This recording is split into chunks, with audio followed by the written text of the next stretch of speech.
नाज़रीन, ये बात तो आपको मानना पड़ेगी कि पाकिस्तानी कौम को जो शऊर और बेदारी इमरान खान ने दे दी है उसकी तारीख में मिसाल नहीं मिलती है। यही वजह है कि वो कौम जो सोई हुई थी और उसमें शऊर नहीं था वो जाग गई है, अपने हक के लिए आवाज़ बुलंद उनको करना आ गई है और वो आवाज़ बुलंद कर भी रहे हैं। आपको हम ये मनाजिर साथ साथ दिखाने लगे कि किस तरह पाकिस्तानी आवाम ईद पर भी निकली है और इमरान खान के लिए आवाज़ बुलंद कर दी है।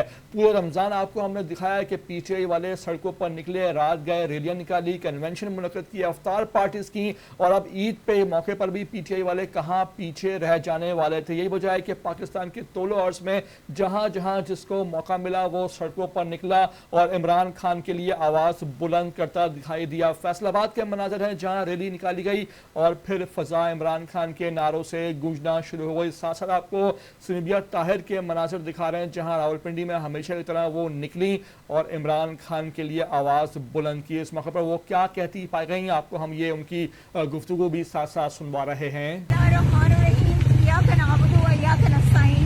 खान साहब, हम आज आपसे मिलने के लिए आए हैं।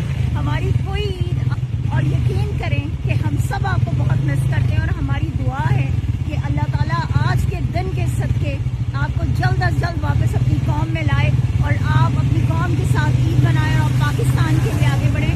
इसके साथ साथ नाज़रीन, सरताज गुल ने भी अपने हलके में आवाम को मोबिलाइज किया, कारकुनों को निकाला, पार्टी परचमों के साथ वो आई, एहतजाज किया, मार्केट में निकली और इमरान खान के लिए आवाज़ बुलंद की। इस मौके पर इस फस्तायत, बर्बरियत और यजीदियत के माहौल में पीटीआई वाले हर मुमकिन कोशिश कर रहे हैं कि वो किसी तरह निकलें, सड़कों पर आएँ और जितना मुमकिन हो सके इमरान खान के लिए आवाज़ बुलंद करें। नाज़रीन, आपसे रिक्वेस्ट है कि हमारी इस वीडियो को आप आखिर तक देख लेना। नया आए हो चैनल पर तो लाजमी इसको भैया आप सब्सक्राइब करो, लाइक करो, शेयर करो और सब्सक्राइब करते वक्त घंटी का निशान लाजमी दबा देना ताकि आपको आने वाली हर अपडेट वीडियो बर वक्त और टाइमली मिल सके।